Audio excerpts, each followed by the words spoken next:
Buenas noches, ingeniero. Hola, ¿cómo estás? Buenas noches.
Bueno, ¿cómo están? Buenas noches.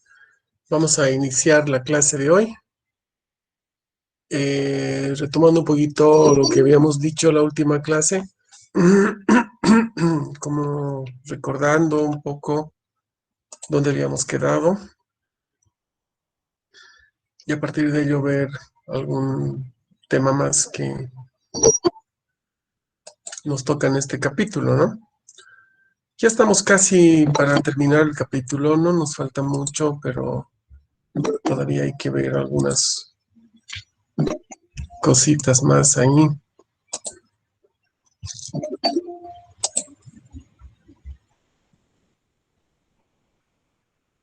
Pues bien, estamos aquí.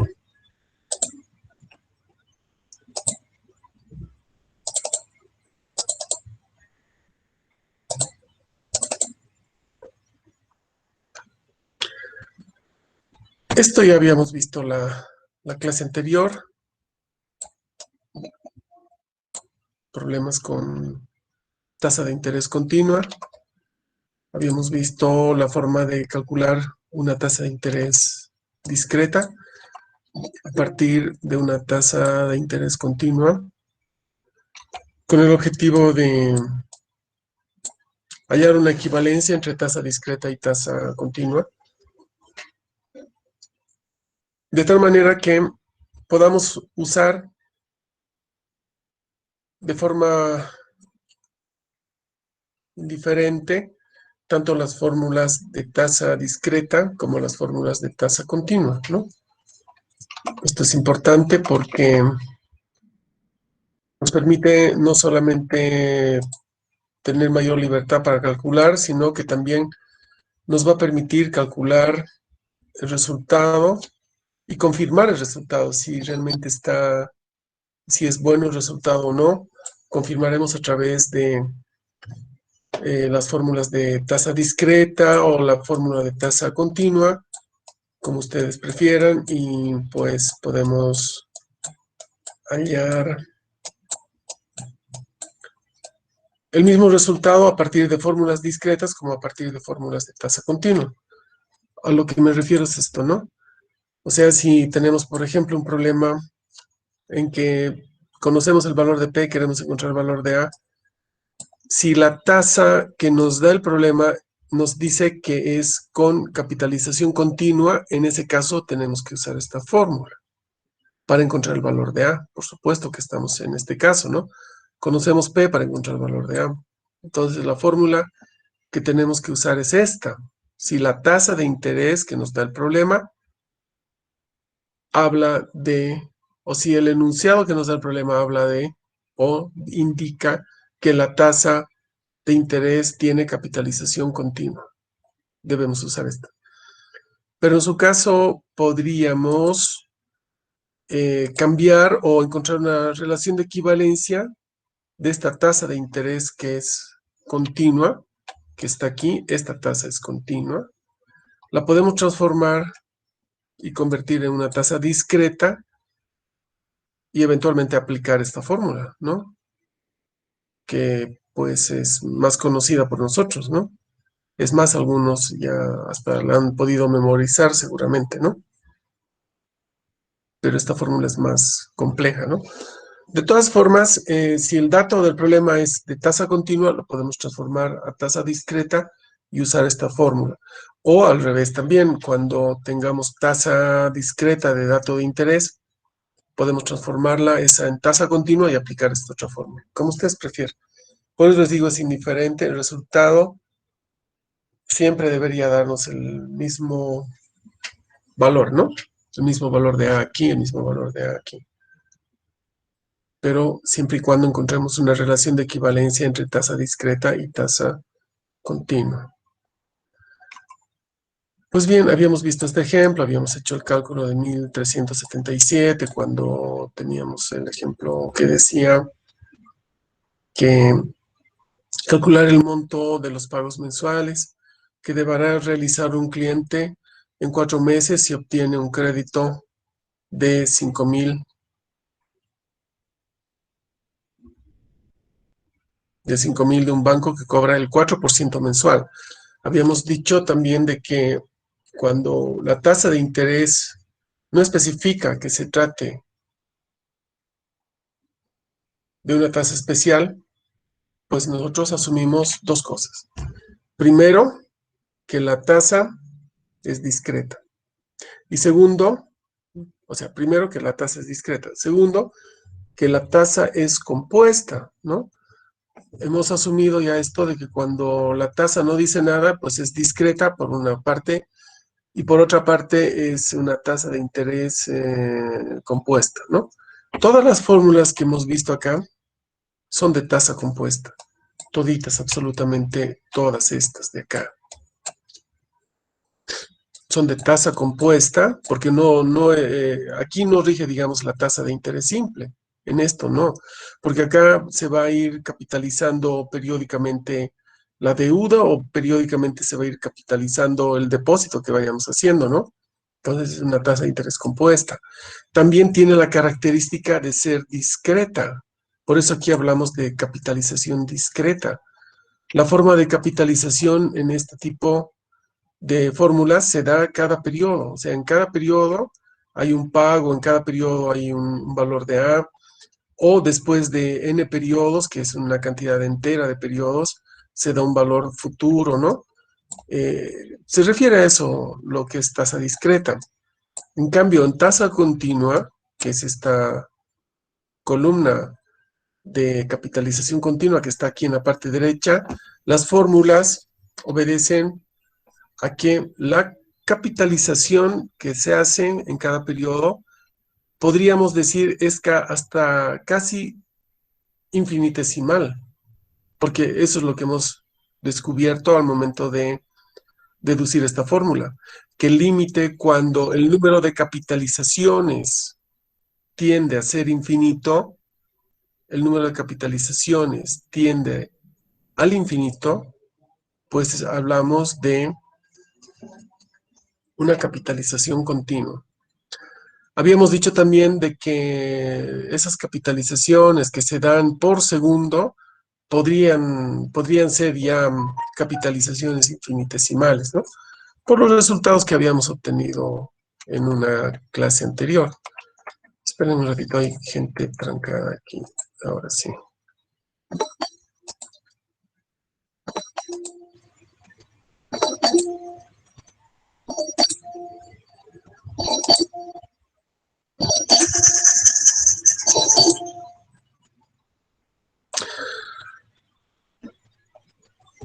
Pues bien, entonces,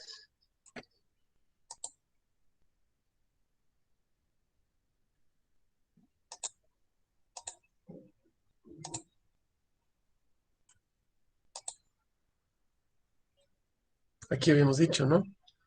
Por segundo. Cuando hablábamos de una tasa con capitalización por semestre, por trimestre, mensual, diaria, por hora, por segundo, veíamos de que a medida que había más capitalizaciones, la tasa de interés anual real era mayor. Aquí teníamos, por ejemplo, con la capitalización diaria hablábamos de 43.307%. Cuando la capitalización era por hora, hablábamos de 43.332%. Y cuando la capitalización es por segundo, o sea, aquí era por hora, aquí es por segundo, ¿no? Por segundo ya era 43.333. Solamente había aumentado una milésima el porcentaje. Entonces, si fuera un término de capitalización más pequeño, un término más pequeño, o un periodo de capitalización más pequeño que el segundo, estaríamos hablando de que probablemente la tasa sea la misma, ¿no?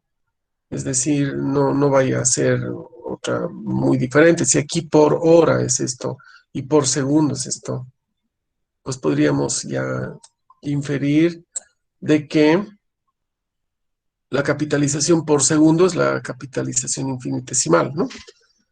Pues bien, estamos ahora aquí.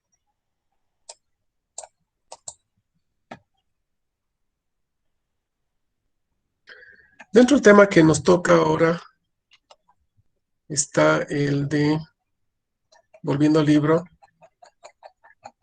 vamos a ver dónde quedamos.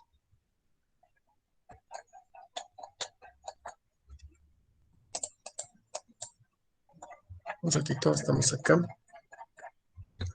Tasas de interés vencidas. Estamos en el tema de tasa de interés vencida. Acabamos de ya llevar lo que son tasas de interés con capitalización continua. Estamos viendo ahora tasas de interés vencidas. Son tasas que ya las conocemos, ya habíamos estudiado. Todas nuestras fórmulas son de tasa vencida, vale decir, de pago al final de periodo, que se vence, el periodo se paga. Las fórmulas de estas de acá son de final de periodo, ¿no? No son de inicio de periodo. Entonces, hablamos de eso más o menos cuando hablamos de tasa vencida de interés, que se va a vencer la tasa de interés al final del periodo y es ahí donde se tendría que pagar el valor de A, en este caso una serie uniforme, o... ¿Y por qué hablamos de esto si ya conocemos? Hablamos de tasa de interés vencida porque es un tema de la materia. Varios libros de ingeniería económica hablan de tasa de interés vencida y se refieren a esto, a pesar de que es para nosotros ya conocido esto. Sin embargo, pues hay otra forma también de tasas de interés anticipadas, ¿no? O de tasas de inicio de periodo. Por ejemplo, cuando hablábamos nosotros de las fórmulas financieras del Excel, por ejemplo. En las fórmulas financieras del Excel hablábamos de una partecita donde teníamos que poner el tipo. ¿Se acuerdan? Y el tipo es, podría ser por defecto cero o podría ser vacío, que quiere decir pagos de final de periodo, como son aquí los pagos de final de periodo. Pero si le poníamos 1, o sea, en lugar de poner 0 o dejarlo vacío, ese espacio, si poníamos 1, significaba que era de inicio de periodo. Entonces, para diferenciar lo uno de lo otro, es que estamos haciendo la explicación de lo que se refiere a la tasa de interés vencida, ¿no? Hay ejemplos en los que probablemente se vaya a usar este tipo o de tasa de interés de inicio de periodo. Por ejemplo, podría darse el caso de un pago de interés anticipado. Si el contrato dice que el pago de interés será anticipado, pues el pago deberá hacerse al inicio de mes para que el inquilino se quede el mes. Se paga aquí, se queda el mes. Se paga aquí, se queda el mes. Entonces son pagos de inicio de periodo, ¿no? Estos de acá. Normalmente en alguna proporción se puede dar este tipo de, de pagos con intereses, o perdón, con alquileres anticipados, porque normalmente un alquiler siempre se paga a mes vencido. No les digo que no haya alquileres anticipados, los hay, por supuesto que sí, pero la gran mayoría son a término vencido, ¿no? Entonces aquí, pagos de final de periodo. Ahora, bien, aquí vamos a explicar una formulita que en alguna oportunidad pude ver que la usaban alguna tienda comercial y era esta fórmula. Yo fui a sacar un televisor a crédito y quería saber cuánto me cobraban de interés. Y lo que me decía el vendedor era que cobraban el 2% mensual. Y me juraba y me recontra juraba que era el 2% mensual. Pero yo decía, ¿por qué no puedo sacar con el 2% mensual lo mismo que calculan ustedes? Entonces, ellos usaban esta fórmula. Y desde luego, cada casa comercial tiene su propia fórmula de cálculo de las cuotas, ¿no? Ustedes me dirán, pero entonces, ingeniero, ¿para qué nos enseña las fórmulas que usted las ve en ingeniería económica? Estas, digamos. Si no nos va a servir. Bueno, es que cada uno tiene su propia fórmula de calcular, pues el cliente también debería regirse por esta fórmula y ver si realmente le están cobrando el 2% o le están cobrando una tasa de interés mayor. Eso nos podemos dar cuenta al momento de aplicar esta fórmula. Esta es la que se debería aplicar, ¿no? Los bancos aplican o aplicaban, no sé si aplican hasta hoy, pero creo que sí, continúan aplicando la fórmula del cálculo del valor de A, que sería esta en realidad la fórmula. No sé qué ha pasado aquí, que se ha pintado ya. Esta es en realidad la fórmula para encontrar el valor de A partir de un valor de P. Los bancos utilizan esta fórmula, está bien, lo cual es bueno, pero al cálculo de A, cuando ya calculan el valor de A, le suman más papeleo. Y le suman, papeleo significa gastos de material de escritorio, gastos de que la computadora, que su teclado se friega, su luz de la pantalla no sé qué cobrarán, pero a uno le cobraban, en esa época cuando yo tenía créditos, nos cobraban $5 por mes, ¿no? O sea, si la cuota era $250, a uno le cobraban $255, más $5 por gastos de papeleo, ¿no? No sé qué se llama esto, gastos administrativos. ¿Y qué te daban? Un papel donde te decían cuánto era tu cuota en la fecha que estabas pagando, cuánto estabas pagando, cuánto te quedaba por deber. Es un papelito así, valía $5, de este tamaño. Pues la gente reclamaba y a un principio, cuando yo empecé a trabajar en el banco, el pago por reposición de formularios, así se llama, reposición de formularios, era de $10. Imagínense, $10 al término de cambio actual es como 60 pesos. O sea, un papelito así vale 60 pesos, ¿no?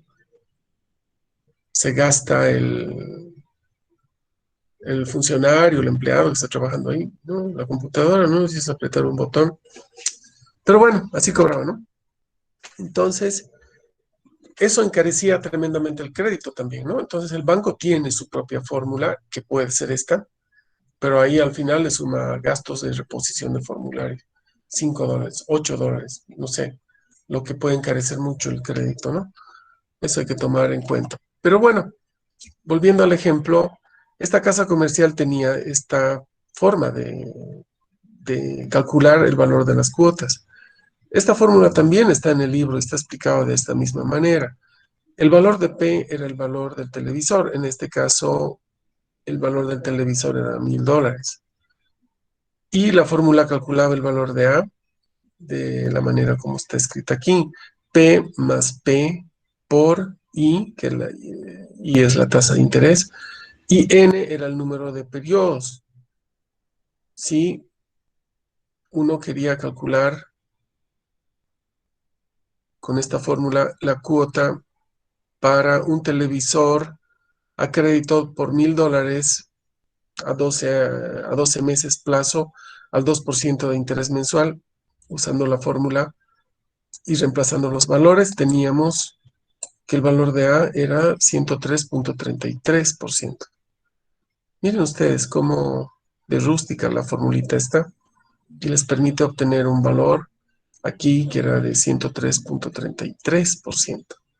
Si nosotros aplicábamos nuestros conocimientos de ingeniería económica a este mismo ejemplo, tendríamos que usar la fórmula que la hemos visto aquí, esta, ¿no?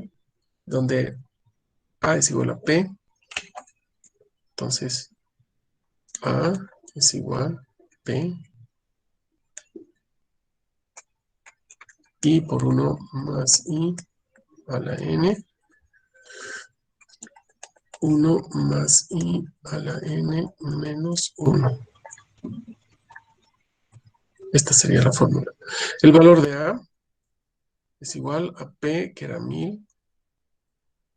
Abrimos esto. El vendedor me decía que era el 2% la tasa de interés. Entonces yo lo que hacía era aplicar esta fórmula. 1 más 0.02 a la 12. 1 más 0.02 a la 12 menos 1. ¿Y este valor cuánto es?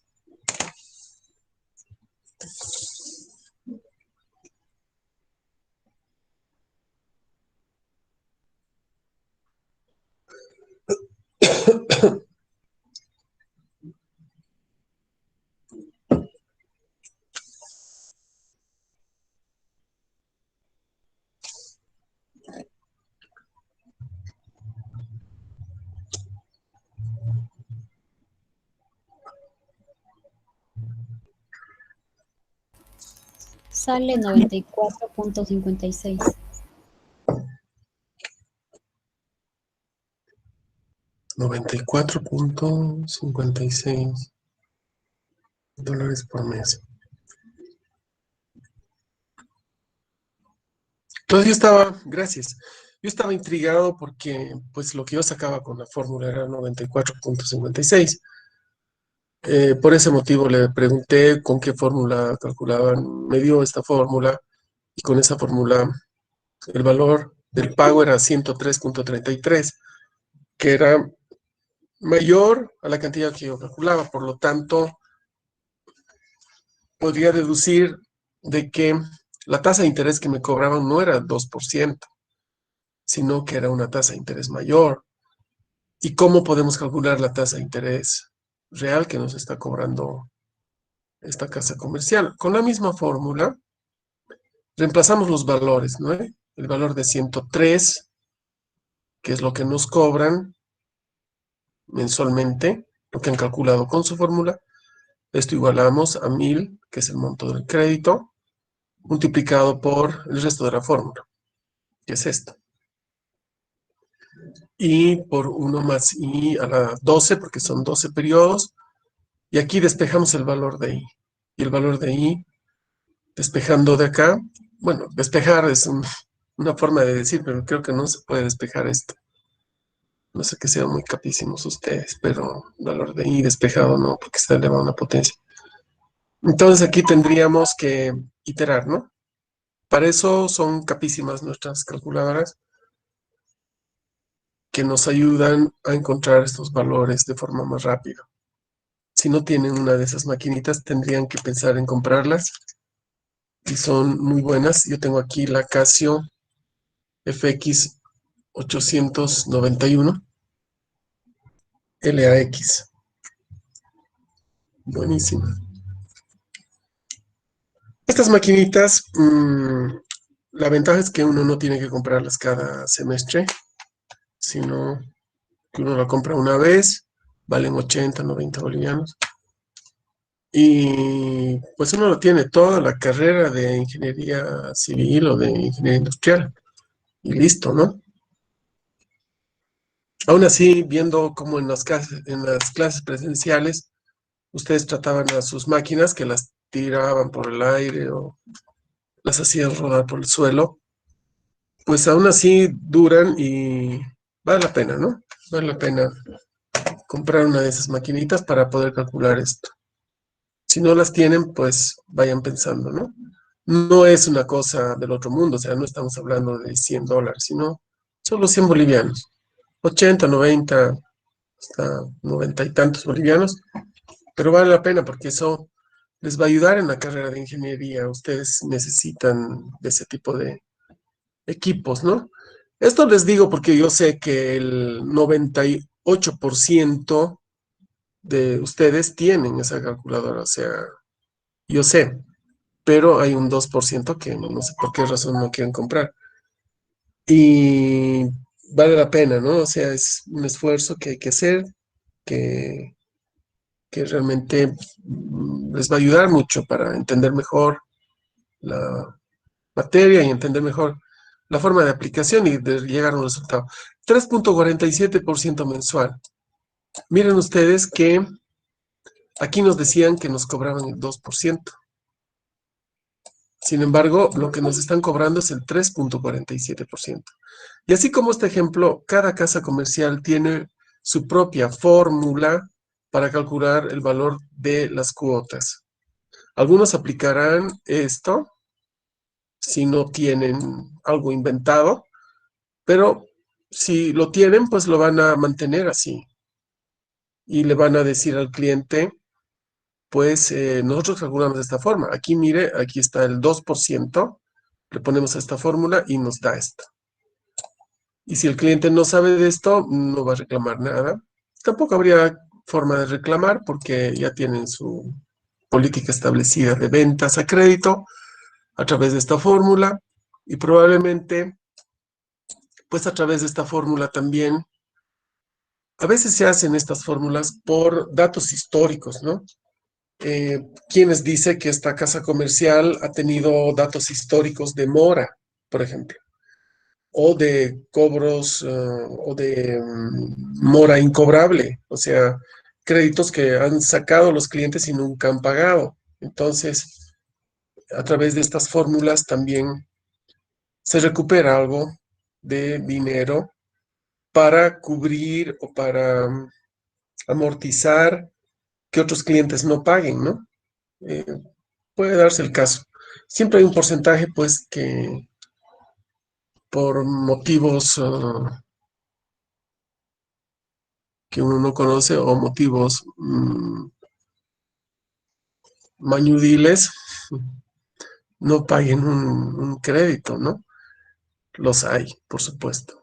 También hay gente que es honesta y que no ha podido pagar porque le pasó de todo, pues es entendible y eso es cuestión de hablar nomás a la casa comercial y le fijará un nuevo plan de pagos, ¿no? O un nuevo plan o le ampliará el plazo, qué sé yo. Pues bien, no sé si tiene alguna pregunta en esto. La forma de calcular el valor de I es a partir de esto, es iterativa. Al momento que uno pone esta fórmula en la calculadora y le pone la tecla solver o solve, ya empieza a iterar y da el resultado. 3.47, 2% mensual.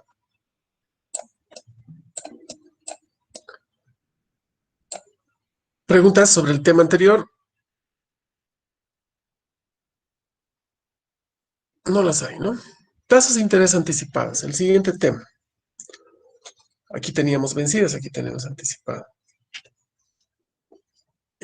Los créditos de las financieras, que así se llaman, tienen las características siguientes. Son créditos pequeños, estamos hablando entre 500 a 2,000 dólares, esto en dólares, o su equivalente en bolivianos. La característica principal es que trabajan un poco en la informalidad, a pesar de que hay algunas que se han formalizado, entre comillas, y ya operan bajo supervisión de entidades estatales, ¿no? Superintendencias, no sé qué se llaman ahora, no me acuerdo ya. Pero bueno, funcionan bajo esa modalidad, son supervisadas por el Estado, por el Banco Central, y deben tener, son reguladas, ¿no? Y tienen que tener sus movimientos dentro de lo que son las regulaciones, ¿no? Para evitar de que hayan fraudes o que reciban una cierta cantidad de dinero y se cierren. Pueden haber quiebras medio fraudulentas, ¿no? Entonces, los créditos pequeños, que vayamos a hablar de 500 a 2,000 dólares, podrían ser financiadas por estas empresas, que en su caso podrían ser formales o informales. La mayoría de ellas son informales. Son créditos a corto plazo. Estamos hablando de 3 a 6 meses, entre las características más importantes, ¿no?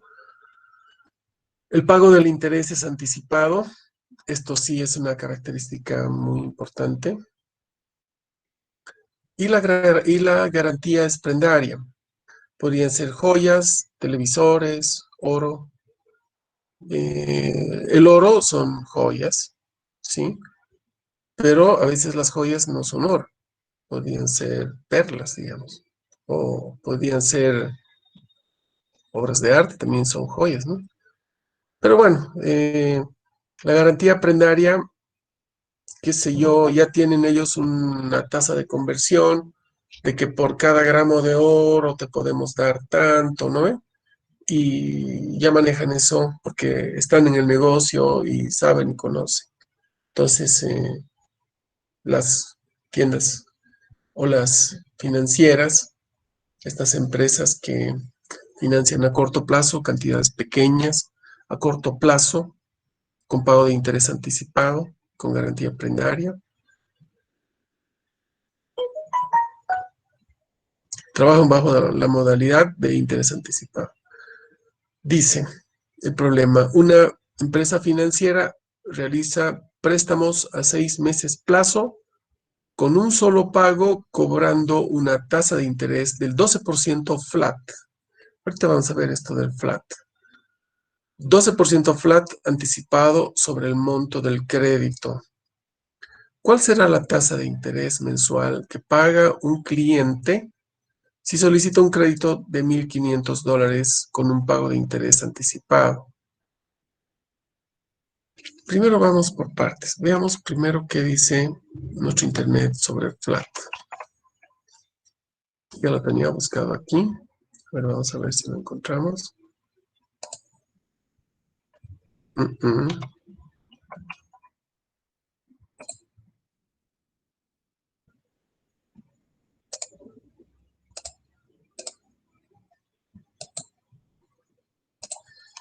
Ya.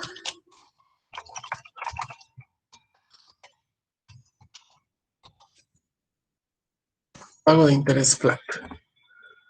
La tasa flat, también llamada tasa plana, o interés simple es la que se paga o devenga. Los intereses devengan, o el capital devenga un interés, ¿no?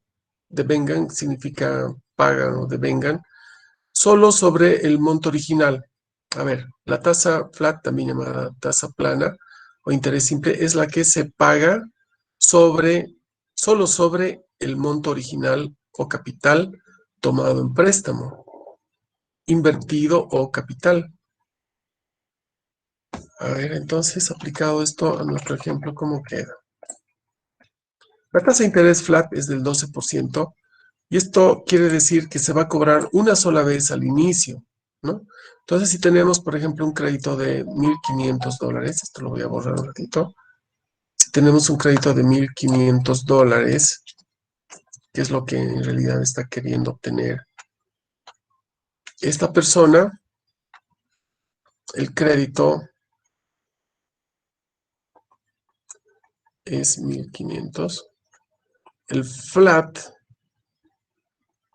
es 12%. 12% sobre 1,500. Esto sería 1,500 por 0.12. Y esto es igual a 180. El valor que teníamos hace un ratito aquí anotado. Entonces, quiere decir de que de los 1,500 solicitados, esta financiera se va a quedar con 180. Este monto va a retener al momento de hacer el desembolso y solamente desembolsará la diferencia, o sea, 1,500 menos 180. Aquí tendremos 1,320, ¿no? A ver, recapitulando un poquito, el cliente solicitaba un crédito de 1,500. La financiera le va a dar ese crédito, pero no le va a desembolsar la totalidad, sino le va a desembolsar menos el porcentaje establecido flat o anticipado, ¿no? Entonces le va a desembolsar solamente 1,320. Pero para términos de calcular el flujo y para el término del contrato, pues dirá que la empresa financiera otorga ese crédito por $1,500 a 6 meses plazo con una tasa de interés del 12% flat anticipado, y el cliente deberá pagar la suma de 1,500 al final de los 6 meses. A ver cómo funciona esto. O sea, solicité 1,500, no me están dando 1,500, sino me están quitando el 12% de eso como concepto de interés anticipado. Y me están desembolsando nada más que la diferencia. O sea, yo pedí 1,500, me están desembolsando 1,320. Pero según el contrato me piden que yo les pague dentro de 6 meses la suma de $1,500. Entonces, aquí tenemos nuestro flujo. ¿Cuánto me van a desembolsar? ¿Cuánto tengo que pagar? ¿Cuánto solicité? Pero nunca me dieron. Entonces, sobre este flujo, debo calcular yo cuánto me está cobrando de interés mensual esta financiera, ¿no? Para ello tenemos aquí el valor de P, es este valor presente, luego tenemos el valor futuro. Entre P y F hay una relación a través de esta fórmula que dice la fórmula de capitalización, que siempre se las anoto para que se aprendan de memoria. Esta, ¿no? 1,500 es esto, 1,300 es esto, de aquí, multiplicado por 1 más I. A ver, I va a ser la tasa de interés. Si esto eleva a la 6, quiere decir que son 6 periodos de capitalización. Si esto eleva a la 6, estoy queriendo calcular cuánto estoy ganando o cuánto me están cobrando de interés por periodo, ¿no? Entonces tendríamos 1 más I a la sexta. Voy a tener el interés por periodo, por mes. 2.15% mensual. Eso será 2.15% mensual. También quisiera encontrar cuánto estoy pagando por toda la operación. por mes estoy pagando 2.15%, ¿no? O sea que este truquito de decirme que me va a dar la financiera un crédito a 6 meses plazo, un solo pago con una tasa de interés 12% flat, que hemos visto que es plana. Flat significa tasa plana o tasa de una sola vez pagada al inicio, calculado sobre el monto original del capital, ¿no? El monto original del capital es 1.500, por 12% sería 180.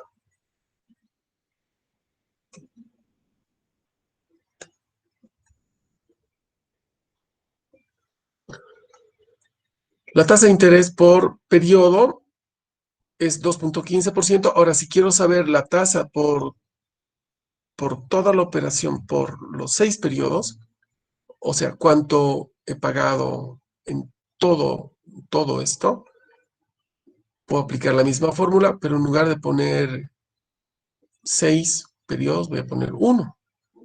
Y ese valor es 13.64% por toda la operación, ¿no? Tasa de interés por toda la operación. 1.500 perdón, 1.500, perdón, esto es 13.64% obtenido a partir de esto. Pero también a partir de esto, ya conociendo yo la fórmula de tasa de interés real, puedo calcular esto. A partir de esto, puedo calcular esto. ¿Cómo? Con esta fórmula. 1 más esto de acá, que está aquí, elevado a la sexta, menos 1. Esto me da 13.61, ahí está. O sea, lo que estamos haciendo es confirmar estos valores, ¿no? Esta es la forma de pago de interés anticipado. En algún caso, hubieron también algunas financieras que recibieron depósitos, ¿no? Hace muchos años hubieron muchas financieras que empezaron a trabajar en nuestro país y lo que hacían era recibían depósitos a plazo fijo, pagaban una tasa de interés bastante atractiva. Por decir, no me acuerdo muy bien las tasas en esa época, pero por poner un ejemplo, si el banco pagaba el 2% mensual por depósito a plazo fijo, por poner un ejemplo, no estoy muy al tanto de lo que eran las tasas en esa época, ¿no? Pero si el banco pagaba el 2% mensual por depósito a plazo fijo, las financieras te pagaban el doble y a veces hasta más, te pagaban el doble. Entonces, la gente empezó a sacar su dinero del banco y fue y depositó en las financieras. Y adoptaron esta forma de pago de interés. Incluso era tremendamente interesante, ¿no? Porque del mismo montón, por ejemplo, si uno depositaba, qué sé yo, a 6 meses, digamos, un monto de dinero, $50,000 que uno tenía ahorrado, depositaba a 6 meses plazo, pues de los mismos 50,000 que le contaban a uno al momento de recibir, agarraban la platita, calculaban ya el interés y le pagaban a uno ese interés anticipado. Entonces, era pues una locura porque, en primer lugar,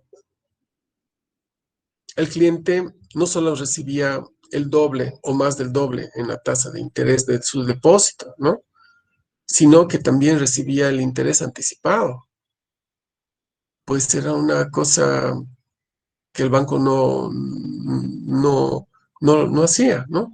Primero que el banco pagaba la mitad del interés y segundo que uno tenía que esperar el año o los 6 meses para cumplir el plazo para que el banco recién le pague el interés, ¿no? Aquí era al inicio, o sea, si uno depositaba 50,000, le pagaban ya el interés y al final de los 6 meses recibía sus mismos 50,000. Era una cosa muy interesante. Pues bien, llegó un momento en que esas financieras no pudieron, o sea, ¿qué hacían con esa plata las financieras? Compraban empresas, compraban todo. Compraban, había una empresa que estaba bien, la compraban y la empezaban a administrar ellos. Y con ese dinero empezaban a pagar los intereses, ¿no? Pero pues no todo es tan fácil en la vida. Llegó un momento en que empezaron a invertir mal, tenían muy malos negocios. Comenzaron como inmobiliaria, pero después ya de inmobiliaria se transformaron en financieras. No solamente compraban casas y especulaban con el valor de la casa, sino que compraban industrias, las hacían funcionar, tenían empleados, eh, compraban todo, todo, porque tenían mucho dinero y tenían más gente que seguía depositando su plata, ¿no? Entonces, pues bien, llegó un momento en que la gente empezó a dudar, no era una financiera eh, que haya sido fiscalizada por el Estado.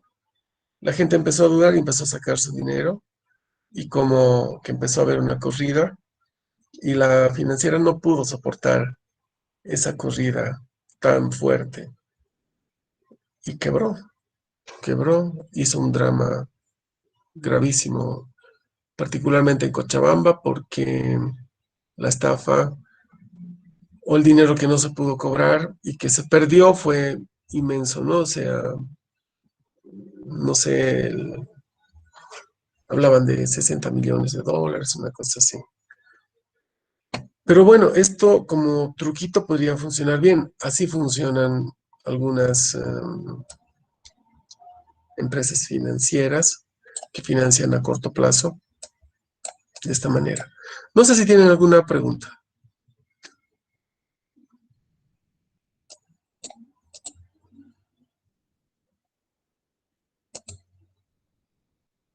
Vamos viendo otro tema.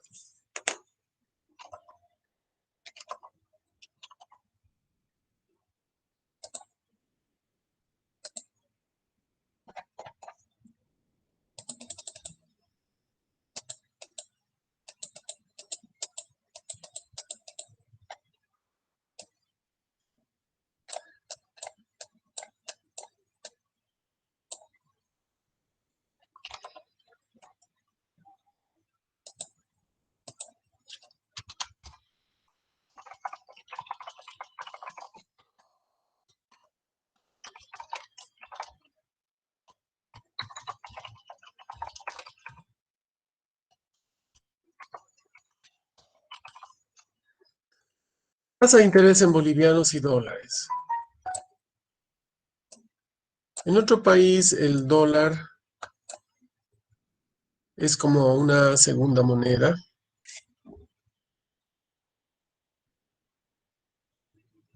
Las casas se venden en dólares.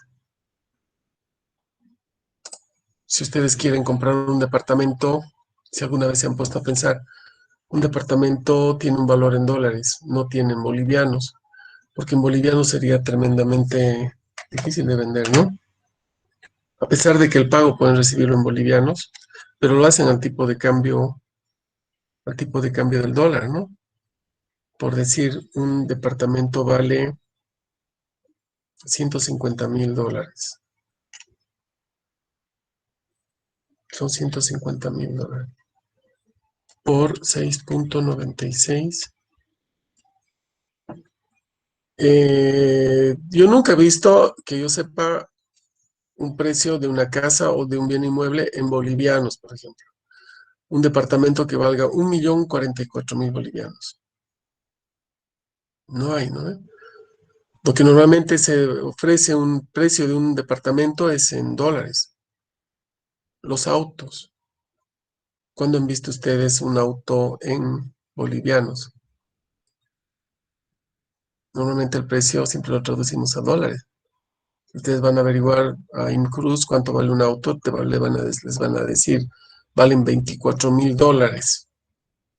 Y en bolivianos, agarran la calculadora y te lo calculan, pero nunca te dan el precio en bolivianos, ¿no?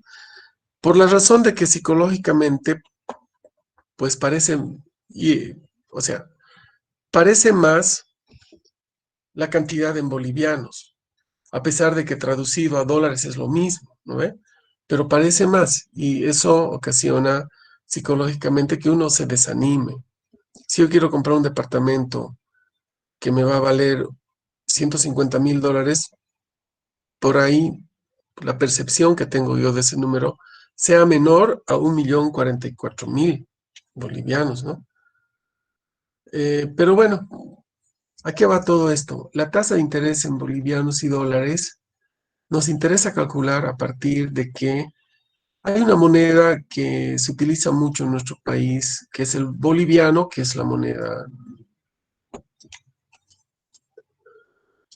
que usamos cotidianamente. Y también hay los dólares, ¿no? Los dólares son, hay cajas de ahorro en dólares, hay cuentas corrientes en dólares. No pasa lo mismo con el yen o el yuan. El yen es la moneda de Japón y el yuan es la moneda de China. ¿Ustedes han abierto alguna vez una cuenta en yuans o han escuchado a alguien abrir una cuenta en yuans? No hay. Ni siquiera hay cuentas en euros, ¿no? La tercera moneda en orden de importancia podría ser el boliviano, el dólar y después el euro. En alguna ocasión, antes del desbarajuste del euro, hace algunos años atrás, eh, pues también habían depósito a plazo fijo en euros, ¿no? Pero cuando ya el tipo de cambio se vino abajo con el euro, ya nunca más los bancos han hecho eso de abrir o hacer depósito a plazo fijo en dólares, ¿no? O en euros, quiero decir. Pero sí hay bolivianos y hay dólares. Pues bien, la gente deposita más en los bancos en bolivianos. Probablemente la moneda de mayor uso, digamos, en un banco, me imagino hasta un 80% o 90% sea el boliviano, ¿no? Pero también eso hay que analizar debido a qué motivos o a qué factores. El dólar es penalizado a través del impuesto a las transacciones financieras. Es un impuesto que ha venido a quedarse hace ya muchos años atrás, 16 años atrás, más o menos, y se llama ITF. ITF. Esto traducido es impuesto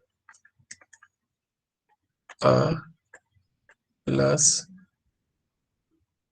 ITF, transacciones financieras.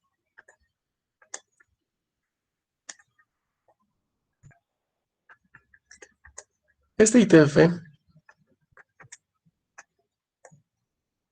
el impuesto a las transacciones financieras, solamente se aplica sobre el dólar y es del 3 por 1000.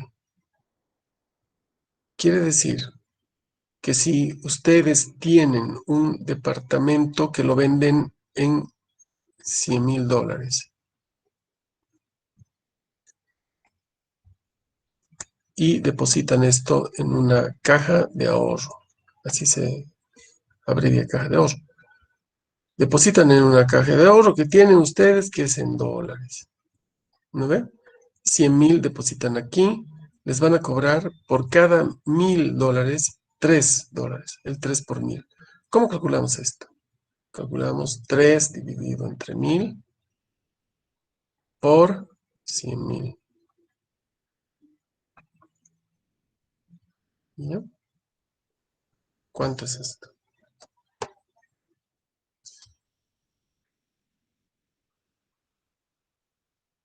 ¿Cuánto es?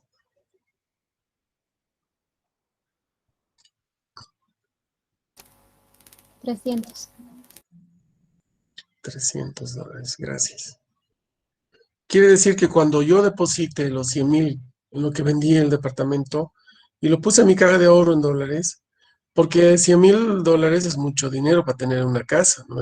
¿Dónde lo van a poner? Debajo del colchón, debajo del living, debajo en el cajón de galletas, ni siquiera entra el cajón de galletas, $100,000 es harto, harto dinero. Y uno corre el riesgo de que se pueda perder, se pueda extraviar, alguien se lo pueda tomar, el dinero, qué sé yo, entonces deposita en la caja de ahorro. Pero aquí ya a uno le cobran el 3 por 1000, que son $300. O sea que cuando uno deposita ya pierde esto. Y cuando uno retira, también le vuelven a cobrar el 3 por 1000. O sea, esto del 3 por mil de impuesto a transacciones financieras va por ida y vuelta. O sea, cuando depositas en la caja de ahorro y cuando retiras en la caja de ahorro. Se cobra el ITF. ¿Qué tal? Aquí tenemos la caja de ahorro. Aquí te cobran cuando depositas el 3 por mil y cuando retiras el 3 por mil. O sea, cuando depositas los $100,000, aquí vas a tener 100,000 menos $300. ¿Cuánto es? 99,700, ¿no? Ayúdenme, por favor, porque si no, me va a estar... Hasta en video va a salir esta. Una vergüenza. Sí, está bien. 99,700, ¿ya? Perfecto. Ahora calculemos también el 3 por mil sobre 99,700. O sea, esto se calcula 3 dividido entre 1000 por 99,700. 299.1. 299.1. Pues bien, ahora 99,700 menos 299.1.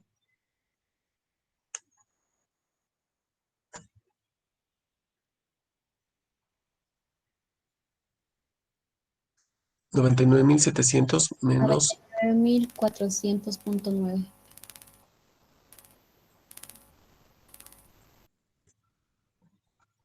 O sea que gracias, por este chistecito de depositar $100,000 en mi caja de ahorro, he perdido $600. ¿Quién que conoce esto va a depositar su dinero en el banco? Pues yo creo que nadie, ¿no? Eso es lo que pasa actualmente, ¿no? Por todo tipo de operación generada en el banco, incluso transferencias al exterior para pago de proveedores, para pago de importaciones, está regido por este 3 por mil. ¿Ah? Pero normalmente lo que hace el banco es decirte, si va a hacer una transferencia al extranjero, digamos, quieres hacer una importación de algún producto de China, entonces te dicen, deposite su dinero en su cuenta. Al depositar el dinero en la cuenta, estás incurriendo en esto, ¿no? El 3 por mil al depositar, 3 por mil al salir. Bueno, esto ya lo asumes como un gasto, nomás ya. Lo que estás pagando, los 300 más 299 son $600 que estás perdiendo, lo asumes como un gasto.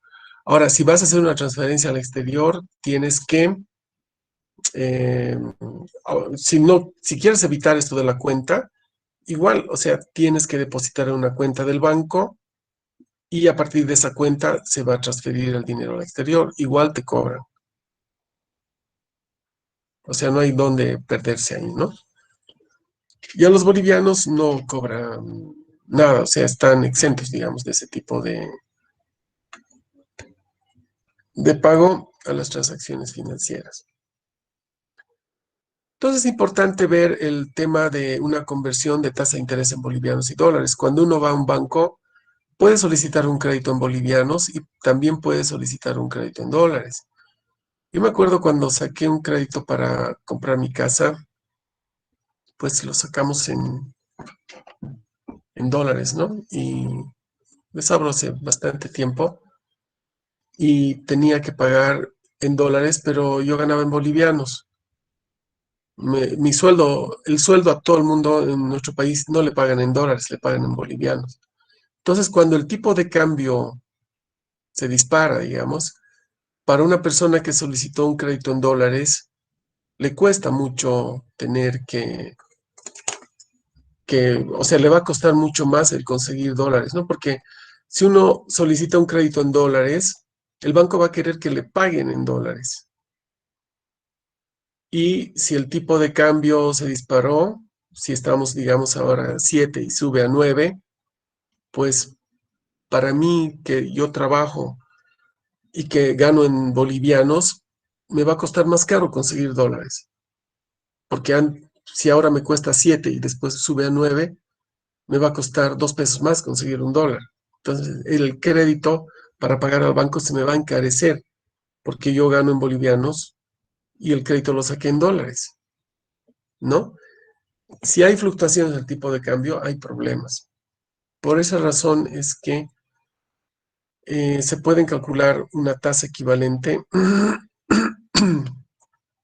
entre los bolivianos y la tasa en dólares, ¿no?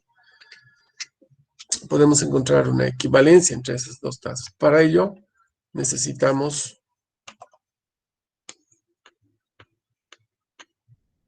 ver algunas cositas por aquí.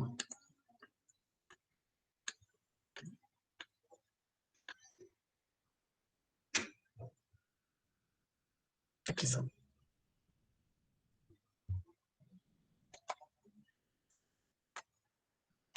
Esto está por si acaso en la página 436. En la página 436. Por si acaso, esta es la tasa en bolivianos, es igual a la tasa en dólares más la tasa de inflación más la tasa en dólares por la tasa de inflación.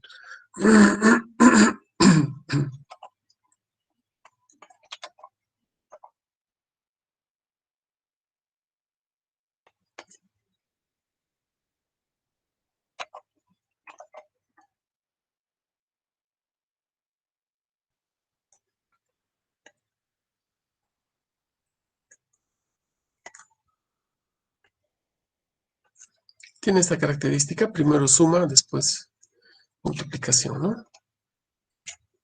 El valor de IBS es tasa en bolivianos, el valor de esta es tasa en dólares, y aquí el valor de INF es tasa de inflación.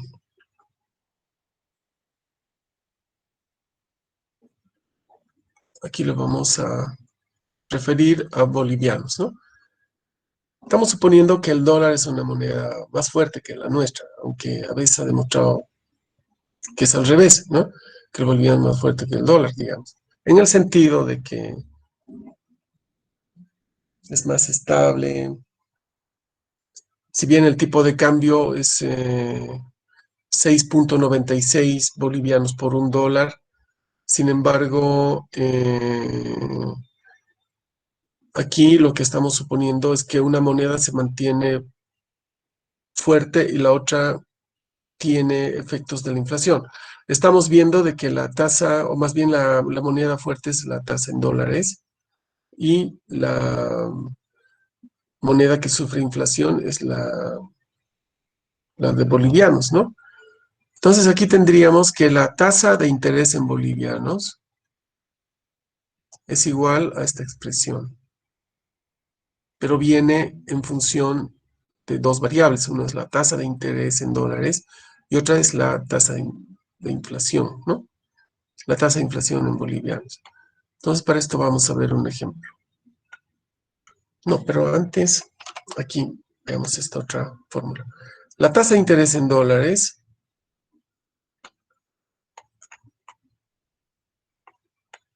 es igual a la tasa de interés en bolivianos menos la tasa de inflación, todo sobre 1 más la tasa de inflación. Esta es una fórmula muy importante también.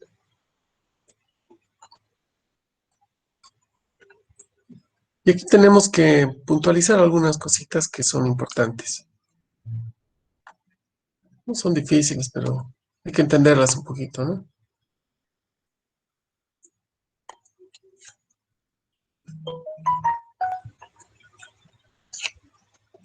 Mejor lo haremos así.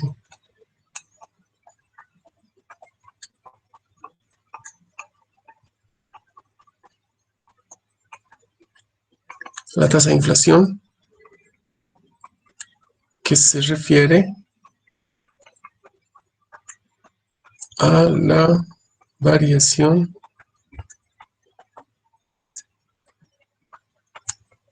de los precios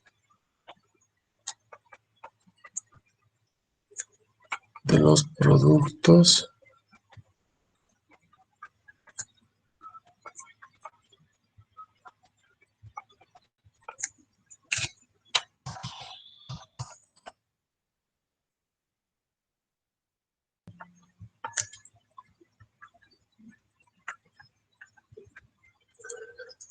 La tasa de inflación, que se refiere a la variación de los precios de los productos de la canasta familiar. ¿Qué tenemos aquí? El INE, el Instituto Nacional de Estadística, monitorea permanentemente el valor de los precios de los productos de la canasta familiar. Es decir, dentro de estos productos están la carne de res, cuánto va variando los precios por semana, por día, ¿no? La carne de res, cómo va subiendo. Harán un gráfico, va bajando en ciertas épocas, sube mucho. Hay inundaciones en el Beni, por ahí sube más, ¿no? La carne de res va de esa forma. También hay monitoreo de la carne de pollo. Por ahí los precios van así, van bajando, pobres polleros, no les va muy bien, pero bueno. La carne de cerdo, lo mismo. Después va el fideo, va el arroz, va la papa. Estos tres productos son muy importantes en la alimentación de las familias, ¿no? Eh, Esto a alguien se le ocurrió en el banco estudiar y pues era verdad, o sea, cuando la papa subía, la gente, las mamás básicamente empezaban a comprar más arroz y más fideo. Cuando el fideo subía, la gente, o las mamás, quiero decir, que son las economistas de la casa, comenzaban a comprar más arroz y papa, digamos. O cuando sube el arroz, las mamás compran más fideo y papa, digamos, ¿no? Esto porque, si bien no son alimentos lo máximo, digamos, pero podríamos decir de que son básicos, ¿no?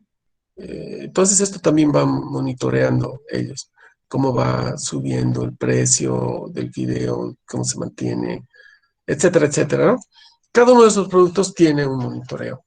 Hay un, hay un, hay personas que van y preguntan en el mercado y de eso nomás se ocupan todos los días. Cuánto vale, cuánto sube, cuánto no. Entonces, cuando uno saca ya un promedio de todo esto, pues uno podrá ver que los precios en general han subido. Entonces hay una inflación, ¿no? Respecto del inicio al final del año,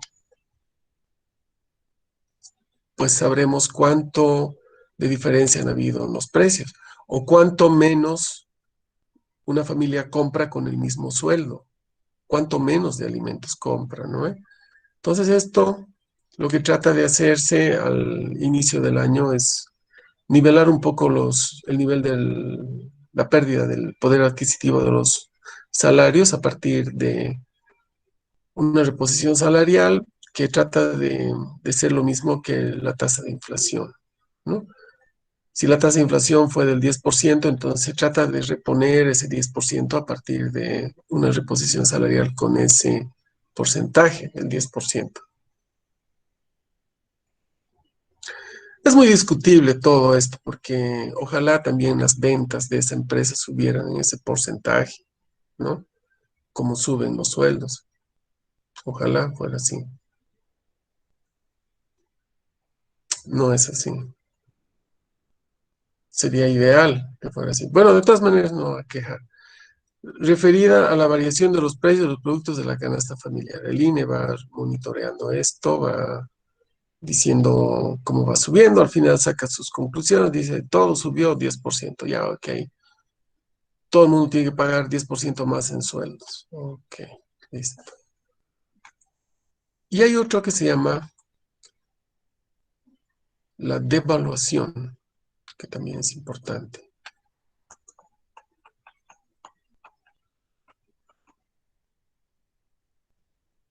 Esto básicamente se refiere, uy, recuesto,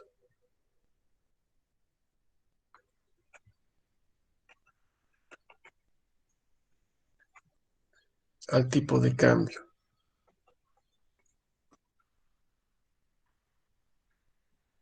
El tipo de cambio nos dice, el tipo de cambio TC en nuestro país es 6.96. Esto no se mueve hace bastante tiempo.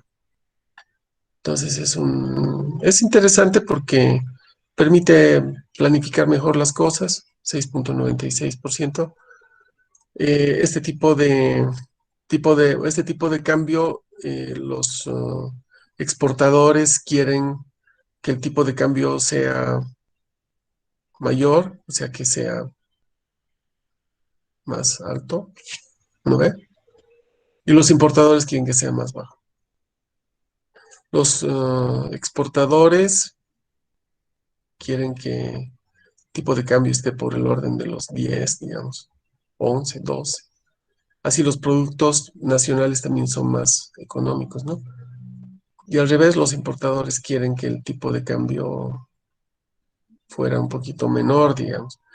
Pero, pues, hay muchos criterios que han permitido de que el tipo de cambio sea fijo.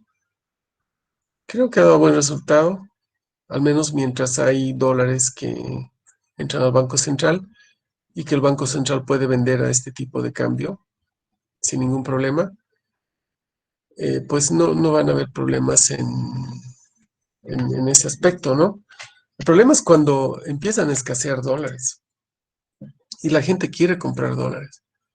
Entonces el tipo de cambio lo tienen que devaluar y tienen que ir subiendo un poco, ¿no? Entonces, la devaluación se refiere al tipo de cambio. Para este modelo, tanto la tasa de inflación como de devaluación deberían ir de la mano, o sea, deberían ir agarradas, ¿no? Pero pues acá hay un poquito de que no funciona esto porque esto se mantiene fijo y acá la tasa de inflación va variando cada año. Vamos a ver un ejemplo, que no tenemos mucho tiempo, pero vamos a hacerlo.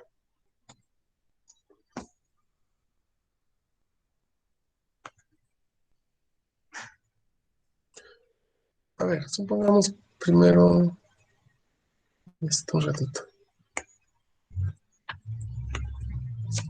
Mm,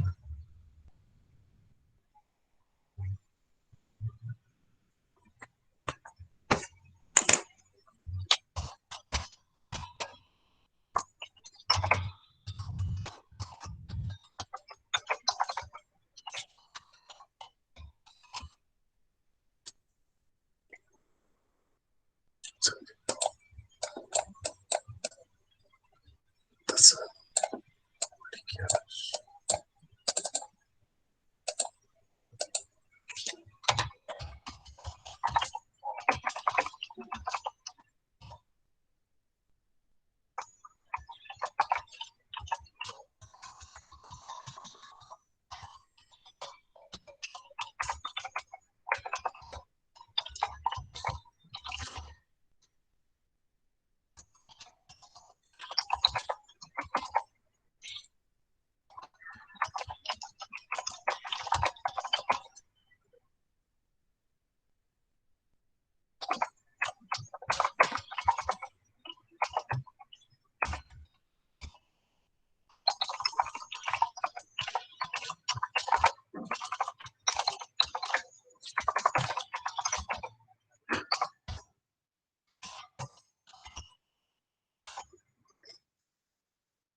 A ver, ¿cómo nos sale este ejemplo? Dice, ¿cuál será la tasa en bolivianos que debiera cobrar un banco si sus créditos en dólares son del 15% anual y la tasa de inflación prevista es del 10% anual? Esto ocasionaba siempre muchos problemas porque, por lo siguiente, ahorita vamos a calcular y les voy a explicar por qué. Aquí tenemos la fórmula de tasa en bolivianos. Tendríamos que aplicar esta, ¿no?